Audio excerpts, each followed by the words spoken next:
like thinking, does he already have someone else? But I'm not gonna lie, it makes me feel like shit. It really does. It makes me feel horrible about myself. And I wish it didn't. But it does. Welcome back, family. Once again, we're looking at a situation that perfectly captures the mindset of many modern women. In today's video, we're breaking down the story of a woman who chose to end her marriage, yet now struggles with the idea of her ex moving on. Pay close attention, because she initially presents herself as the victim. But as we go through more clips, you'll see a very different side of the story. How to respond, to make a video in response to what someone commented on another video about my children's father, H, wanting, like, pressuring to file for divorce because he possibly has someone else. And it's something that I wish this person hadn't commented, because I have been thinking about that, and it makes me feel even worse than what I already do, because it's something that I've definitely also thought about, and his actions have made me think that this is a possibility. And it's just not good for my self-esteem. When I knew he was coming after 3 months of not seeing him and him not seeing his kids, I even offered for him to stay here. I thought it would be a better transition for the kids to see him, and then we would talk to our daughter, our oldest daughter, 7 months, 7 years. Oh, 7 years old, almost 7 years old. And he didn't want that. He said he wanted his space, and he is a person that wants his space.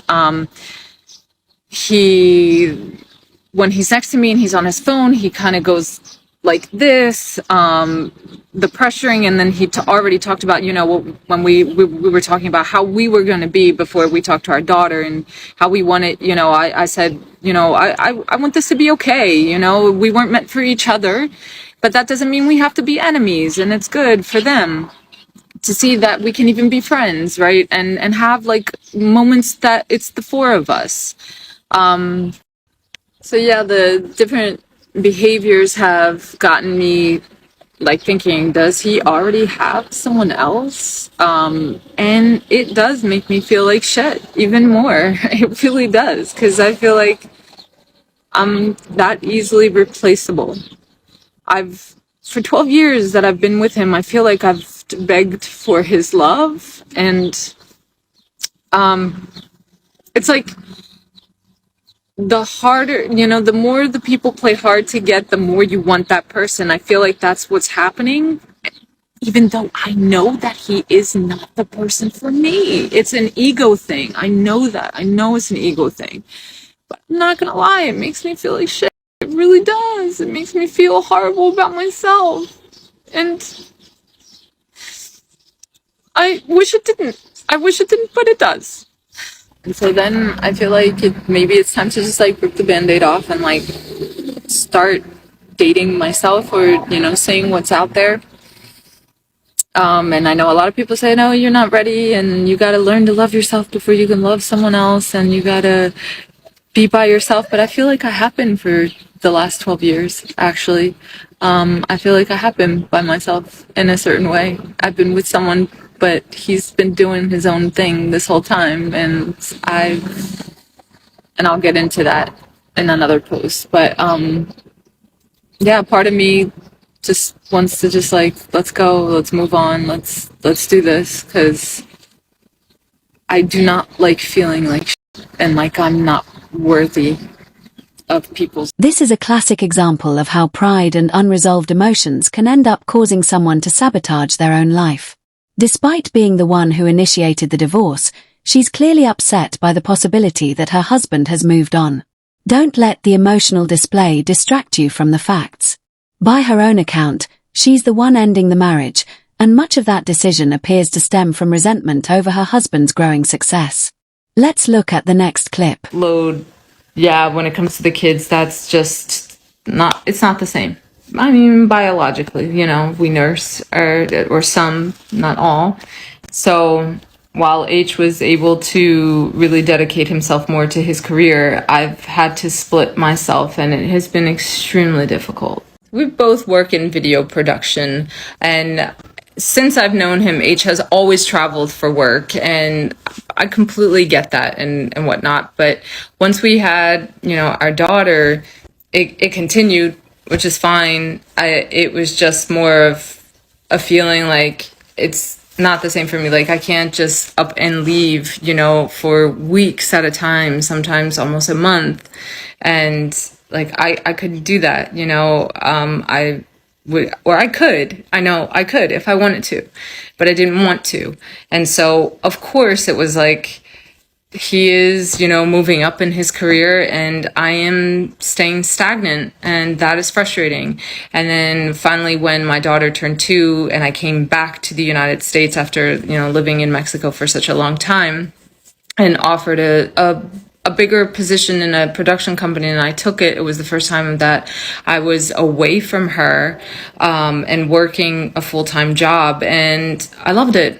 I really enjoyed that, and I realized that I can't be just a stay-at-home mom, and it's important for me to work, and that gives me joy as well. But when it came to like being able to travel for work, I was never available for that. Because I didn't want to leave my daughter. My daughter's also autistic, so I try to limit these drastic changes in her life as much as possible, and I've been the one constant factor, so I can't just like up and go for a couple weeks or a couple of days even. And I know that's been my choice and whatnot, but yeah, there is resentment there when he can and he does and I don't. And again, I know that that's my choice. Now, it's very difficult. It's very difficult to be able to work even now. I have my own company, and I've decided to have my own company to give me the flexibility of being the mother that I want to be, but also having the career that I want to have. And it's not like I don't, I don't. H right now is in Miami, then he's going to go to Mexico, and then, he goes to Jamaica, and he goes all over the place. And I don't because I don't want to disrupt my kid's life. I'm still nursing. Here, she openly admits feeling torn between her responsibilities at home and the career she wanted to pursue. Throughout the clip, she acknowledges that her husband worked hard and wasn't actually treating her unfairly, yet she still carries resentment over the different roles they ended up playing. It's an important moment because it reveals that the real conflict may have been internal rather than caused by her husband. Listen closely to what she says next. Because I think that I might be coming off as a victim here, and I'm not. I'm a victim of myself. I'm not a victim of H. I'm a victim of myself. He is not a bad person. He's not the right person for me. I'm not the right person for him, unfortunately. That hurts. But he's not a bad person. And this divorce is amicable. At least up until this point, we're on the same page about doing things this way for our kids, for ourselves. I'm not on a place like I can't see him. I can't see him with another person. She insists she no longer wants to be with her husband, yet she repeatedly admits that the thought of him being with someone else deeply bothers her. That emotional conflict becomes a recurring theme throughout her videos, and the next clip highlights it even more clearly. Is my worst enemy. Sometimes I am my own worst enemy.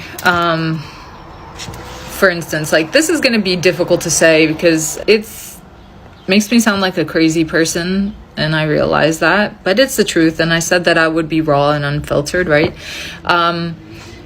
Even though I don't want to be with him anymore, there is a part of me that wants him to still want to be with me. And when I kind of think about what gets me upset, or why am I so sad about certain things, of him wanting to also go through with the divorce, if I don't want to be with him, and it's this craziness, or I don't know, maybe it's just human. Here it is. My problem is not that I don't value myself, or I don't have self-love. I think if I didn't, I would continue to be in this relationship. And I feel like this found awareness of myself and the self-love has brought me to this point of wanting to get the divorce and move on and find someone or many someones that fulfill me, more. But what hurts me is that I feel he doesn't value me the way I value me. And that's what really hurts. At the end of the day, it seems both people are finally moving in different directions. The bigger lesson here is how unresolved resentment and unrealistic expectations can slowly damage a relationship over time. Let me know in the comments if you'd like to see a part 2, because there are several more clips worth analyzing. As always, keep your head up, stay focused on your goals, and don't forget to like, share, and subscribe if you enjoyed today's breakdown.